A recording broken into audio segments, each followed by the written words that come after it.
You can't make this shit up. You welcome, can't. welcome to another episode of You Can't Make This Shit Up. We're gonna get right straight to the point on this one. We love the Orlando Sentinel. We love the Orlando Sentinel. They give us more time. They give us more topics than anything in the world. I'm sorry. We've invited. I've been so ready for this particular episode. That's Joel Hawksley. I'm David Washington. We're your political And you don't need to innovators. know who we are because we got to get on touch this topic. It's so funny. The Orlando Sentinel needs to know who we are. I think they do. Okay.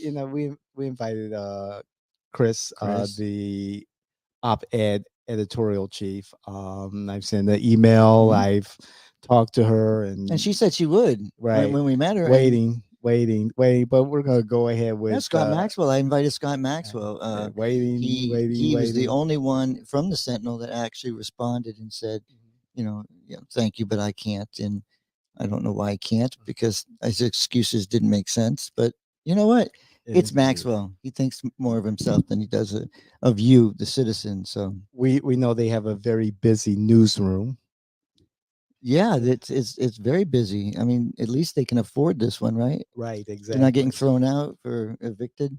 So this particular conversation is about their recent endorsements for, and I say endorsements because it feels like endorsements for the special election in Florida House District 35, where the Democrats, all three, showed up for their editorial interviews. The Republicans respectfully declined. Yeah, but they respectfully declined because the way that the Sentinel is, they're not going to give them a fair shake. And if you get the endorsement from the Orlando Sentinel, it does you no good in the party races.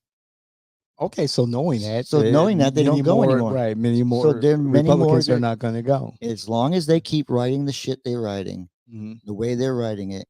Republicans are backing down. They don't want that endorsement. Well, and you, it's like if I don't show up, I'm better off because if I get the endorsement, it's no good. And if I'm out there, it worked for Hawkins. I can knock on doors. It worked for Hawkins, the previous state representative who resigned, thus triggering this particular special election.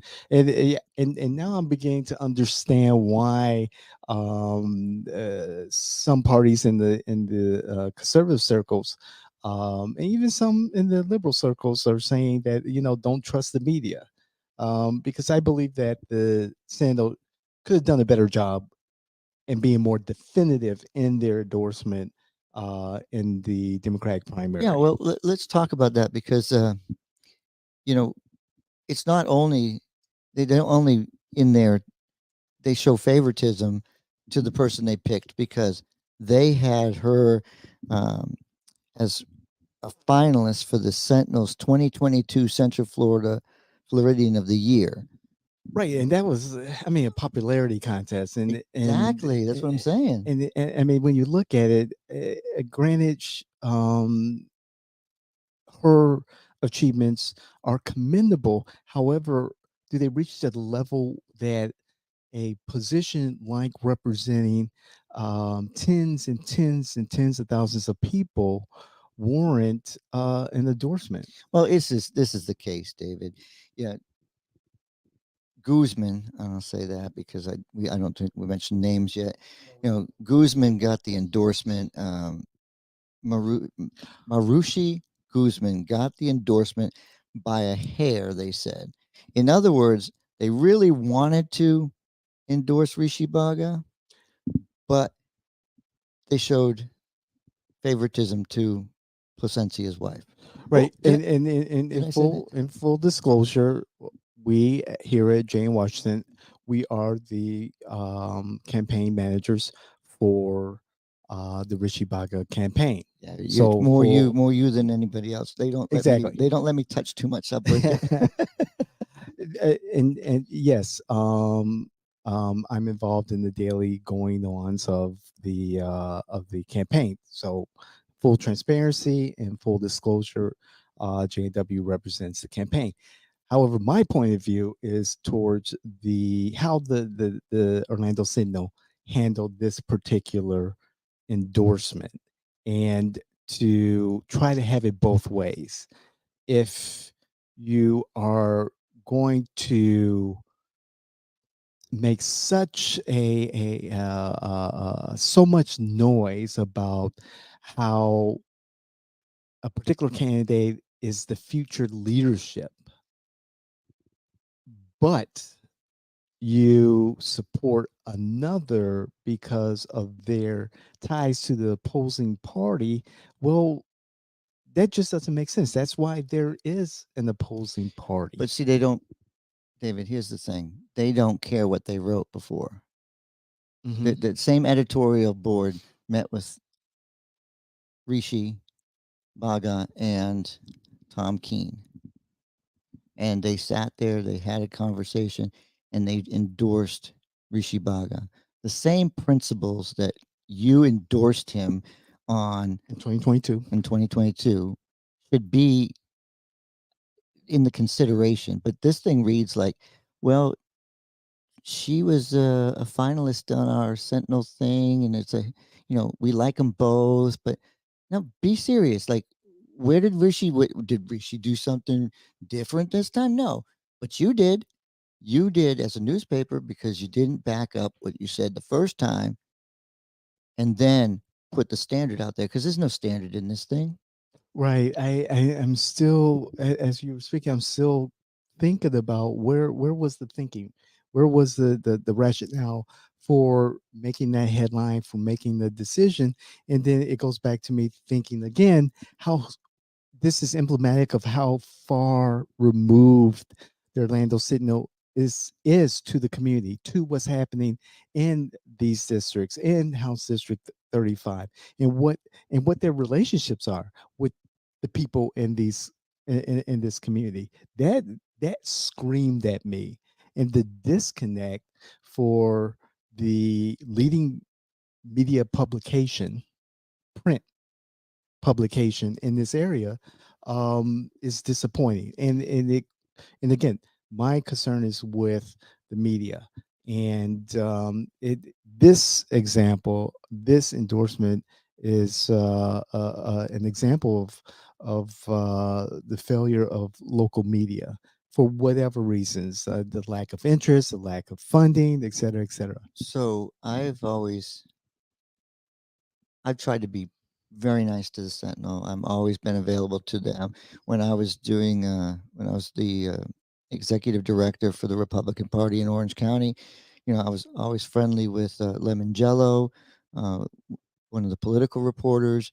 Um, but he only writes when he wants to hit a Republican really hard with Hmm. something or make fun of him. I mean, he loves writing about this stuff in Seminole.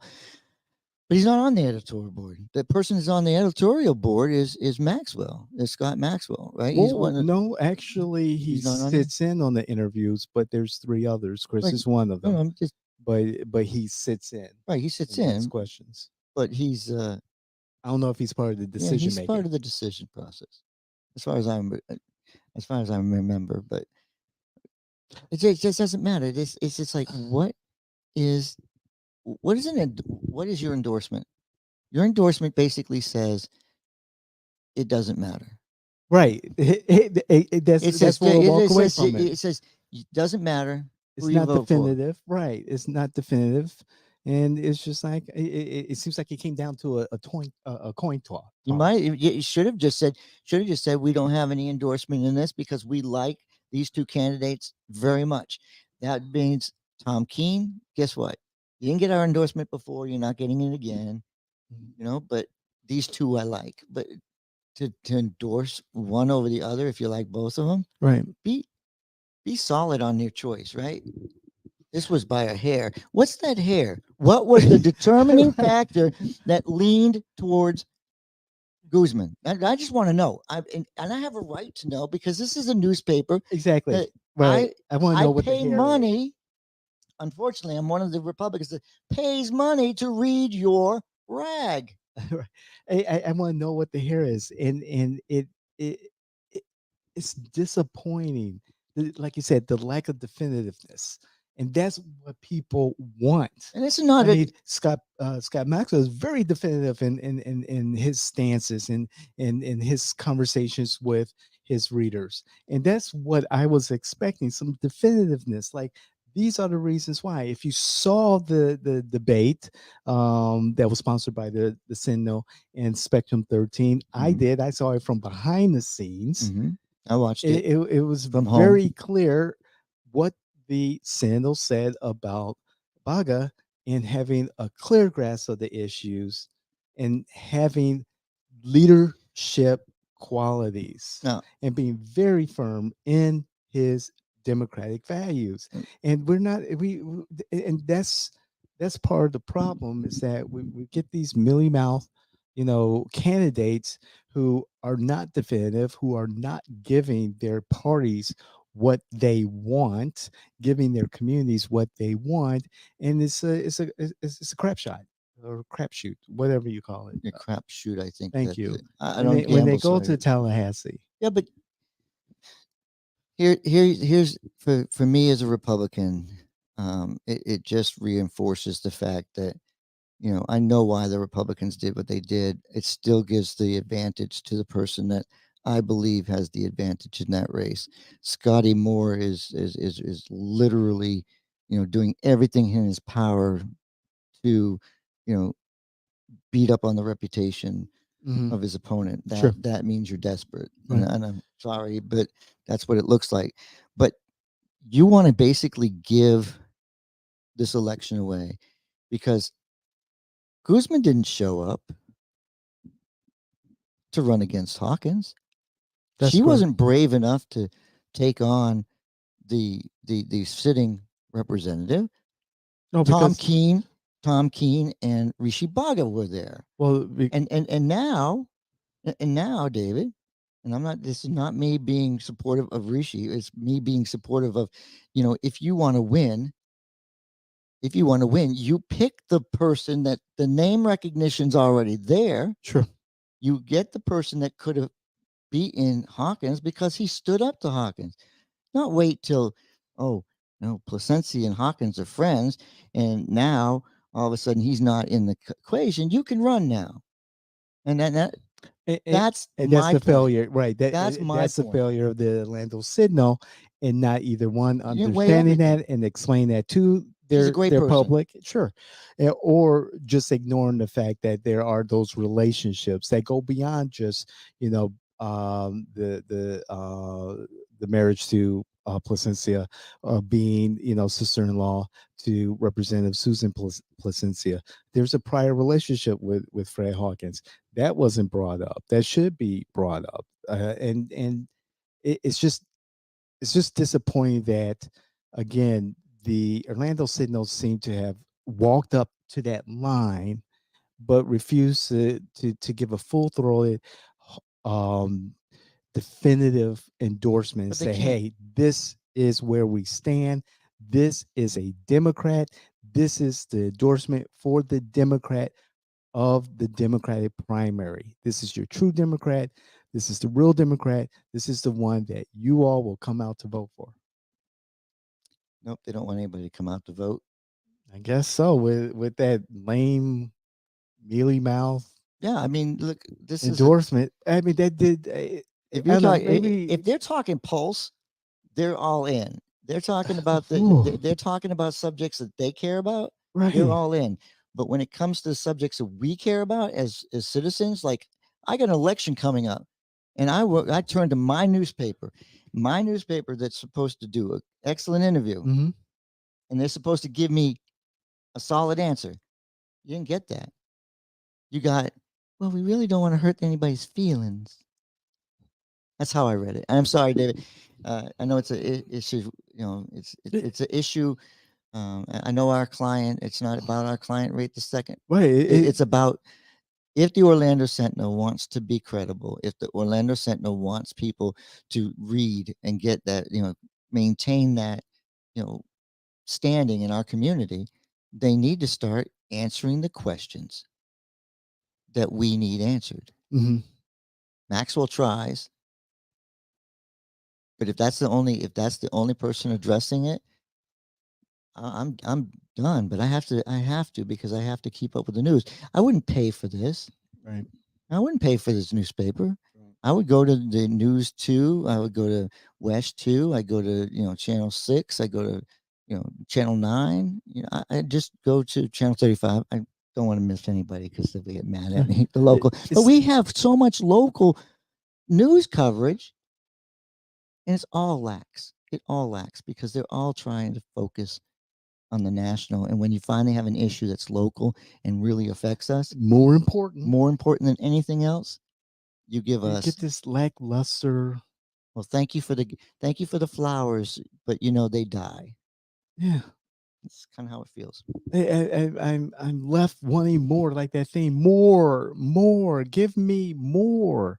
I mean, there's so many conclusions that could be drawn from the forum that the Orlando Sentinel have and the debate, and it leaves me with just more. Again, by a hair. I don't know, maybe because I'm from big city and we're used to, hey, it is what it is. This is where we stand, and this is our endorsement, whether it's Chicago Tribune or the Sun Times. It was definitive on just about every race, and walked away saying, okay, argument made. It helps me make my decision. This one, it's like, jeez. Welcome to my world, David. That's my final word I because I this get it Orlando now. Sentinel, I read it all the time. Subject head on. Let's go. Yeah, let's go. I mean, I agree. And now I see what you mean in your frustration. I understand now why people are saying, "Oh, you can't trust the media." I see it now. Don't just walk up to the line. The media is supposed to challenge the powers that be. It's disappointing. Very disappointing in Orlando Sentinel. Chris, let's have that conversation. Come on the show. Yes, anybody from the Orlando Sentinel, we would love to talk to you because we would love to know what your future looks like. You can't make this shit up. Joel, David, subscribe, comment. We love to hear your comments, especially on this topic, on all of our content. This is You Can't Make This Shit Up. We're out.